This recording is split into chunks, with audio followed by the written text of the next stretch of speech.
I think my mother did exactly the right thing. I think it's absolutely extraordinary. Princess Anne had faced family scandals, constitutional crises, and private betrayals without surrendering her composure. But inside a locked room at Windsor Castle, one hidden file achieved what decades of royal turmoil could not. As she read a proposal bearing Queen Camilla's private annotations, the Princess Royal stopped speaking. The pages appeared to outline a secret campaign to reshape influence around the line of succession, and Anne understood instantly whose future was being targeted. Before we go deeper into what this really means for the royal family, make sure to subscribe so you don't miss a single update. Anne held the file, while the archivist described finding it in a restricted cabinet. The Princess Royal, the title traditionally granted to the monarch's eldest daughter, requested a documented account. The cabinet log showed no deposit. Sensitive planning papers were normally recorded, dated, and traceable. Someone had hidden them without permission. The memorandum carried a dangerous proposal. It could not legally rewrite the statutory line of succession, the law determining who inherits the throne, but it could shape it. Advisors could be replaced. Appearances could be restricted. Support could be redirected. Controlling access to William, his children, and their duties could weaken the future king before he received the crown. Anne read on, standing. Then one handwritten instruction drained the strength from her posture. She lowered herself into a chair. As her equerry, the officer assisting a senior royal, asked whether Charles should be summoned. She closed the folder without answering. Her silence came from recognition. A private rivalry had entered the preparation of a future reign. Camilla learned of the discovery during a charitable reception. She tightened her fingers around her glass and asked who possessed the file. When an aide answered that Anne had it, the Queen Consort abandoned her prepared remarks.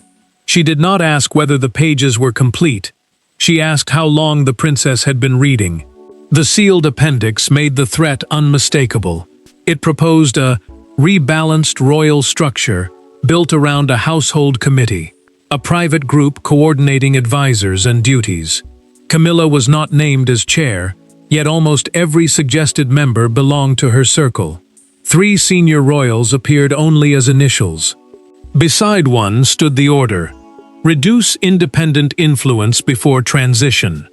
Anne knew it referred to William. Footsteps approached outside. Before Charles entered, Anne removed one dated page and locked it inside her dispatch case, the secure box royals use for confidential papers. The king called her name twice, but she kept her hand on the case. Her silence would soon break. First, she had to discover who was being protected, and who had already been marked for removal. The discovery was explosive because it touched 4 people whose relationships were already bound by grief, duty, and unfinished resentment. Anne saw herself as the guardian of her mother's order. Camilla had spent years securing acceptance within that order. Charles stood between loyalty to his wife and responsibility to the crown. And William, the future king, suddenly faced the possibility that decisions about his reign had been discussed without him. Anne remembered the promise she had made after Queen Elizabeth II's death. Private disagreements must never weaken the succession. That term meant the legally fixed order determining who would inherit the throne. But the Princess Royal knew laws alone could not protect it. Advisors, reputations, access, and public confidence mattered too. Her mother had preserved those foundations through discipline. Now the late Queen's daughter feared they were being quietly disturbed from within. Camilla carried a different burden. She had endured decades of hostility before reaching the center of royal life, and she knew her influence might fade when William became king. Acceptance had given the Queen Consort security, yet the hidden file suggested that security had turned into fear. She appeared determined to protect her position beyond her husband's reign, even if doing so meant surrounding the heir with people loyal to her. Charles received his sister inside a private sitting room. He noticed both her hands pressed against the dispatch case. the secure box used to carry confidential royal papers. When the king asked whether his wife was in danger, Anne looked directly at him. "The crown is." Charles turned away. The answer wounded him, but he could not dismiss the certainty behind it. Anne opened the case and placed the documents before him. A recorded archive account confirmed where they had been found, while the pages divided members of the household into two chilling groups: continuity assets and transition risks. Anne's name appeared among the risks. Her loyalty to William could not be redirected, making the princess feel less like a sister and aunt than an obstacle marked for removal. Charles then found a memorandum proposing that several of the prince's trusted advisors be replaced before the next constitutional transition, the period when royal authority passes from one sovereign to the next. One suggested replacement was a longtime confidant of Camilla. The king recognized the connection instantly, and his silence deepened. William received the summons at Adelaide Cottage. Catherine heard the strain in his voice as he assured her that their children were safe. The Princess of Wales asked what Anne had discovered, but he could offer no answer.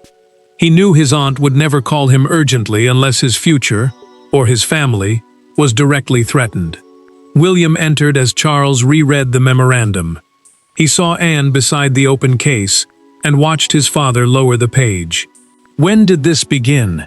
he asked. Anne revealed the sheet she had hidden. One date stood at its center, tied to a palace ceremony none of them had considered suspicious. That date pulled the family backward. To the night polite disagreement became secret strategy.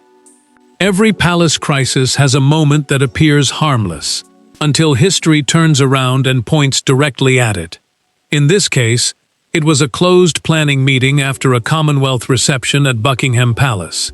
The guests had departed, the music had stopped, and only a handful of senior royals remained. What followed was not a dramatic public quarrel. It was something more dangerous. A quiet disagreement about who would control the monarchy's future. Anne stared at the date and remembered the reception clearly. The Commonwealth reception was a formal gathering connecting the monarchy with representatives of nations historically associated with the crown. William had entered that evening, determined to streamline the institution around his household. He wanted clearer authority, fewer overlapping advisors, and a firm boundary between the current reign and preparations for his own. Camilla viewed that independence as a warning. If the prince controlled his household completely, her closest allies would lose access to decisions shaping future ceremonies, patronages, residences, and public messaging. Patronages are the charities and organizations publicly supported by members of the royal family. To her, losing influence over them meant losing the ability to define how the monarchy would be seen after power moved toward William. Anne had once considered the tension manageable. During a private luncheon, she urged Camilla to accept that influence naturally shifts toward the heir. The queen consort smiled, set down her cup, and delivered an answer the Princess Royal had dismissed too quickly. No responsible institution should surrender control because one man is impatient to inherit it. William later confided in Anne during a recorded private conversation. He told his aunt that he felt watched inside meetings designed to prepare his own reign. The prince believed unfamiliar advisors were measuring his resistance, recording his objections, and reporting his decisions elsewhere. She had tried to reassure him. Now, with the recovered file open before her, the princess understood that he had detected the pressure long before anyone believed him. The decisive moment came after the reception. William entered the blue drawing room with Camilla and rejected her proposed household committee, a small internal group that would coordinate advisors, duties, and access across royal households. He declared that neither his staff nor his children's future roles would be negotiated without him. Camilla closed her briefing book. Then another structure will have to be found. The next morning, someone commissioned the first draft of the rebalanced royal structure. A recorded secretary's log preserved the time, location, and exact instruction. The hidden file was not a harmless discussion paper. It had been created directly from that confrontation. Anne then found one final notation. Camilla had requested a private meeting with her days later, hoping to weaken the family member most likely to resist. The princess remembered every careful question from that conversation. She had not been consulted. She had been tested. Now Anne wanted no explanations from courtiers. She wanted Camilla across the table, with no advisor, title, or closed door left to protect her. The confrontation took place without cameras, secretaries, or prepared statements. Anne entered the king's private library carrying the recovered file. Camilla was already waiting, outwardly composed but pale around the eyes. Charles remained between them, hoping his presence would prevent an explosion. Instead, his silence made the room more dangerous. The Princess Royal placed the folder on the table and asked the question nobody could soften. Did you intend to control William's reign? Charles had called the meeting before separate accusations hardened into open warfare. He ordered both women to keep the discussion private until the legal and constitutional consequences had been reviewed. Constitutional consequences meant damage to the rules and public trust supporting the monarchy. Anne refused to let confidentiality become concealment. Silence might protect the family for one night, she warned, but it could weaken the crown for an entire generation. Camilla defended the file as an attempt to preserve institutional continuity, the stable transfer of duties and authority from one reign to another. She insisted it had never targeted statutory succession, the legal order determining who inherits the throne. Parliament controlled that law, not any royal household. Anne accepted the distinction, but rejected the excuse. Controlling advisors, access, and reputation could still decide how confidently an heir approached the throne. Anne pushed the handwritten appendix toward Camilla and tapped 4 words: reduce independent influence before transition. Her voice remained controlled, but her hand trembled with anger. The Queen Consort read the instruction twice before claiming it had been removed from its operational context. What context makes that acceptable? Anne asked. Charles turned toward his wife. He wanted to defend her, yet the documents kept closing every escape. When the king asked why William's trusted advisors had been classified as risks, Camilla answered that the prince had become resistant to cooperation. He removed his glasses and placed them down. That quiet gesture exposed the instant loyalty collided with evidence. Camilla finally admitted authorizing a review of William's future household. Her account, later preserved in the meeting's written record, claimed that an unnamed private secretary had expanded several passages without her approval. Anne demanded the person's identity. She refused, arguing that disclosure would destroy an innocent career. The answer changed everything. Anne opened her dispatch case and produced the missing page. It proposed placing selected charitable patronages connected to William's family under temporary central supervision. Those patronages were public relationships with charities that helped define a royal's work and reputation. Control them, and Camilla's circle could control how often the prince appeared, which causes he represented, and how the public judged his readiness. William had been waiting outside at Anne's request. When the door opened, he had heard enough. The future king entered, closed it behind him, and faced his father.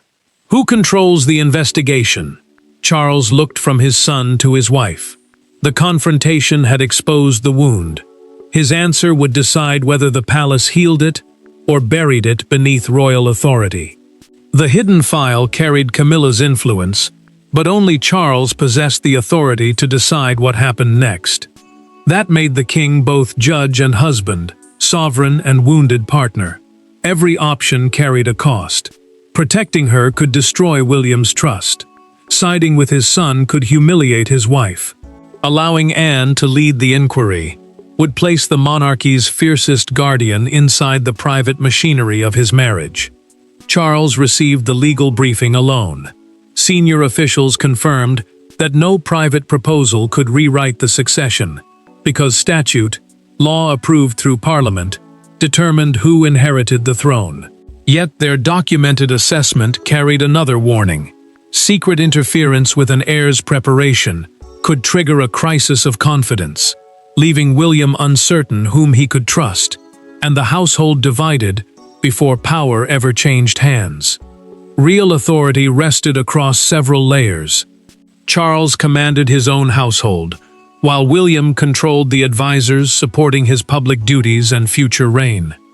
Constitutional continuity meant preserving an orderly transfer of royal responsibility without private interests disturbing it. Camilla's plan had not attempted to change the law. It had tried something quieter, linking those separate layers through carefully chosen appointments. Charles reread his wife's handwritten annotations. One sentence suggested that resistance from the heirs' team should be contained through coordinated access. He circled the words, pressed harder, and tore the paper with the pen. The king was not simply angry, he was grieving the possibility that his trust had been used to build a structure he had never knowingly approved. Anne waited in the adjoining room and heard her brother pacing. When Charles finally entered, she saw exhaustion replacing his anger. The Princess Royal told him that protecting the crown did not require him to stop loving Camilla. "Love is the reason I can no longer see this clearly," he answered. Anne softened, but she did not retreat. She reminded him that William deserved an investigation independent of fear, marriage, or family loyalty. The future king could not prepare for the throne while wondering whether every new advisor carried another person's instructions. The Access Review delivered the next blow. A documented security record showed that the file had passed through 3 private offices without entering the standard registry, the official system used to record and track sensitive papers. That route suggested the organizers knew William and Anne would resist if they saw the proposal too early. Charles made his choice. He signed a limited royal order suspending the household committee, freezing every appointment connected to it, and granting Anne access to the complete record. Camilla retained her position, but the Queen Consort immediately lost authority over succession-related planning. Then, an aide entered with a recorded personnel account. 2 appointments from the hidden plan had already been implemented. Charles had stopped the machine, but parts of it were moving. The first consequences were already heading toward William's household, and reversing them would expose everyone who had quietly accepted Camilla's terms. By morning, the consequences had escaped the locked rooms where the crisis began. Meetings disappeared from diaries. 2 advisors learned that their appointments were under review. A planned joint engagement vanished from the royal schedule. No public explanation followed, but everyone inside the palace understood that a boundary had been drawn. Camilla's influence had been restricted, Anne had been empowered, and William was discovering how close the hidden plan had come to surrounding him.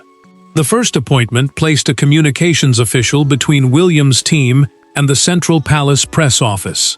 That office coordinates statements, media responses, and public announcements across the monarchy.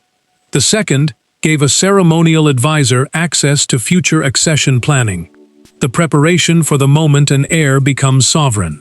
Both positions had appeared harmless. The recovered file revealed that each official was expected to report through Camilla's private network.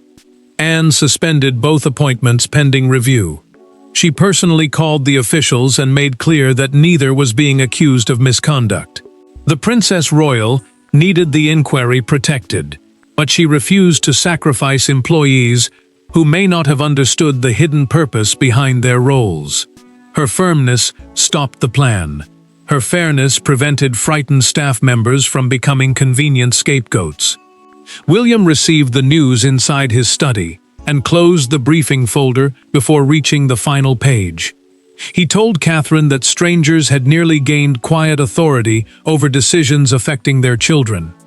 The Princess of Wales heard anger in his words, but she also heard fear. To the prince, the file had treated his family not as human beings, but as pieces in someone else's transition plan.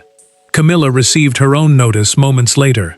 An aide informed her that access to all relevant planning papers had been suspended under Charles's signed order. She dismissed him and remained alone, her hands unsteady.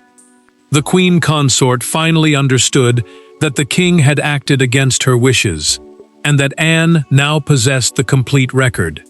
Then one suspended official requested a confidential meeting.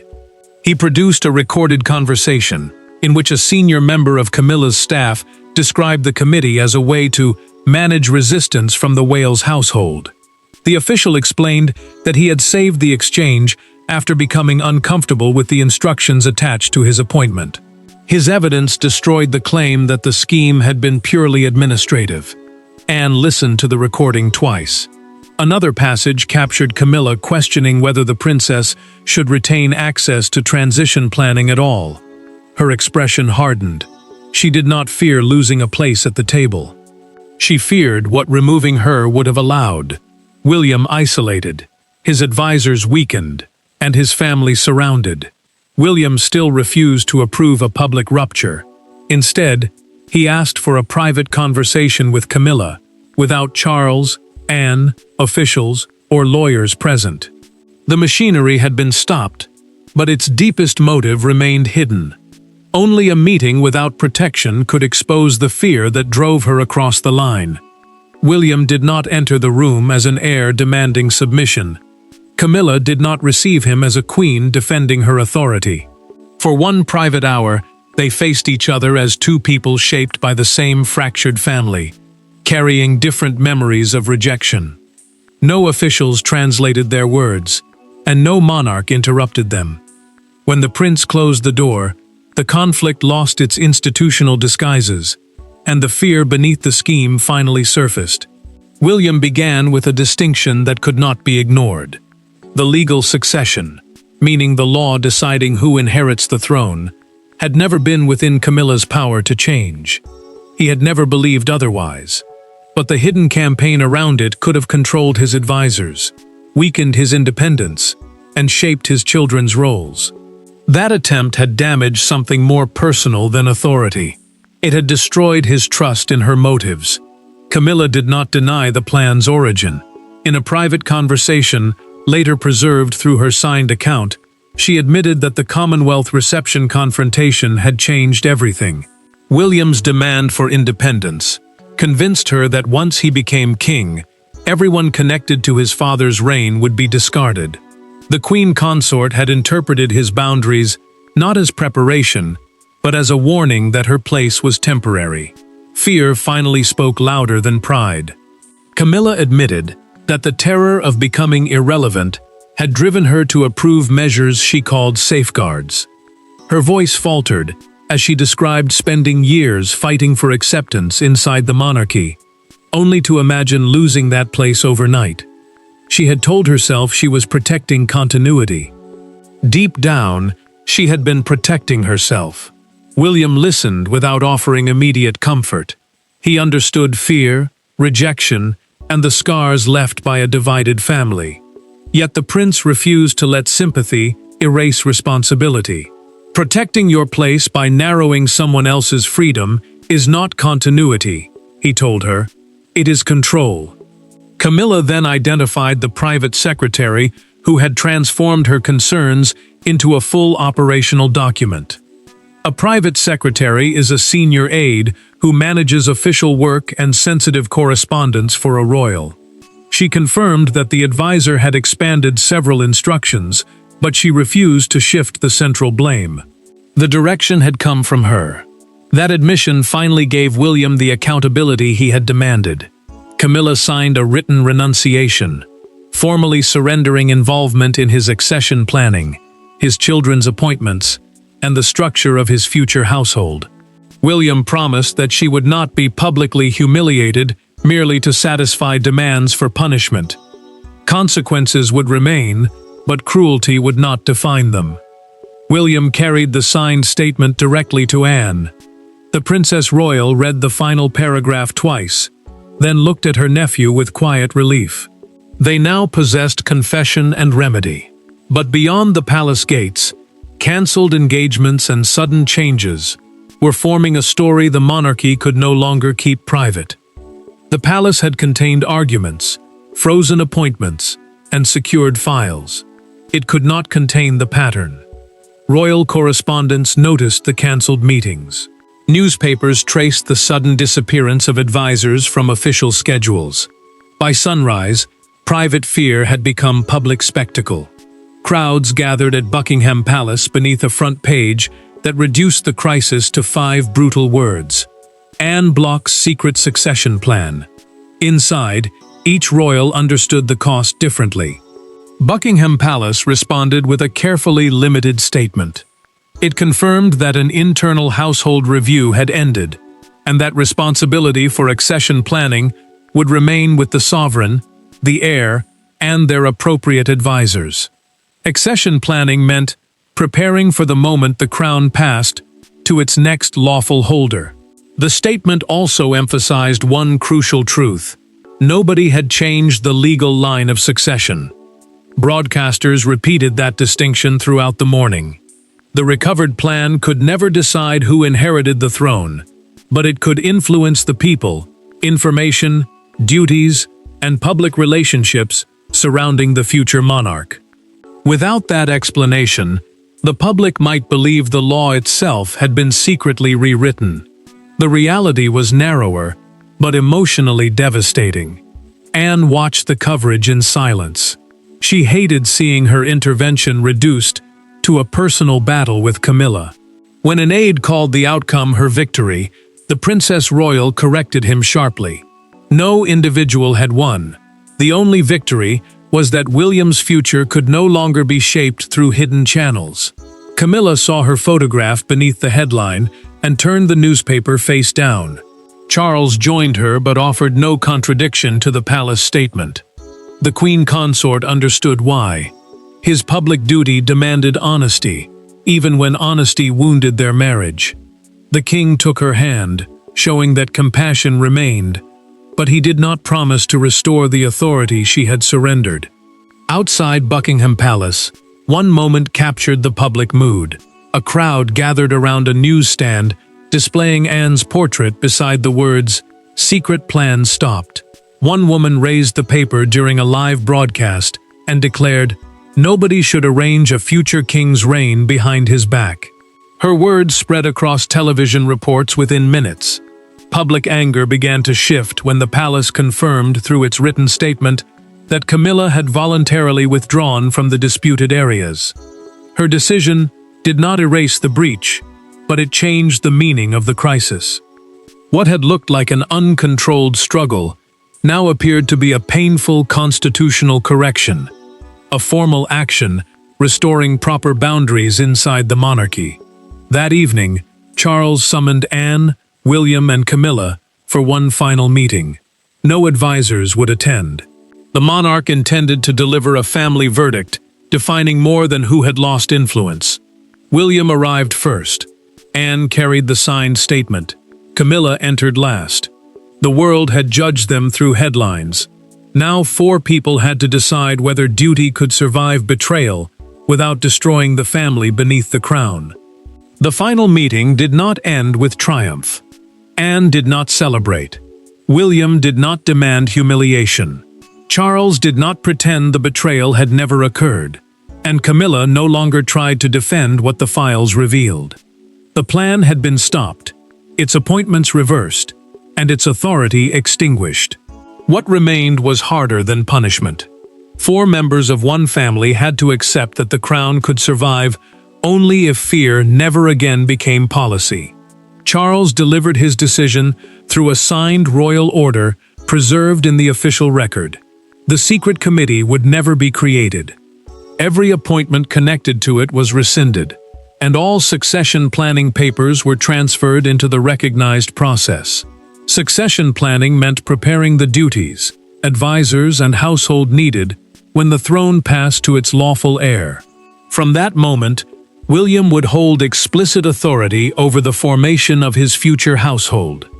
Anne received responsibility for a one-time integrity review with a fixed ending date. That review would examine whether private influence had entered other royal decisions. The limit mattered. It allowed the Princess Royal to protect the boundary between two reigns without becoming a permanent rival center of power. Charles turned toward his sister and admitted that her refusal to remain silent had saved him from defending a structure he never fully understood. The king's voice weakened as he acknowledged how close love had brought him to denial. "I acted neither against your wife nor for your son," Anne replied. "I acted for the promise our mother believed this family had to keep." Camilla then faced William. Her apology, documented in the final meeting account, contained no excuses. The Queen Consort admitted that she had treated his independence as a threat and allowed fear to become strategy. She did not ask him to forget. William accepted the apology but did not restore the influence she had surrendered. The prince understood that forgiveness could preserve dignity without canceling consequences.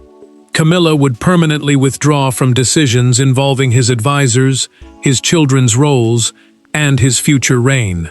Charles remained beside her as a husband, but he would never again serve as a shield against accountability. The private secretary who transformed the plan into an operational scheme left succession-related work. A documented personnel order confirmed the advisor's removal from every relevant duty. The secretary carried responsibility for expanding the strategy, but the final record made clear that blame did not belong to one person alone. Anne returned the original file to the secure archive after adding Camilla's signed renunciation and Charles's order. She closed the cabinet no longer speechless. Those pages now preserved more than an attempted manipulation. They recorded the moment the monarchy corrected itself. The succession had never been rewritten. What had been challenged and restored was the principle that no fear, marriage, faction, or hidden committee could possess the future crown. Anne protected that principle. William inherited clarity. Charles chose duty over denial. Camilla retained compassion only by relinquishing control. The hidden plan was finished. The constitutional boundary stood restored, and the family was left with a truth the crown could never again afford to forget. Thanks for watching.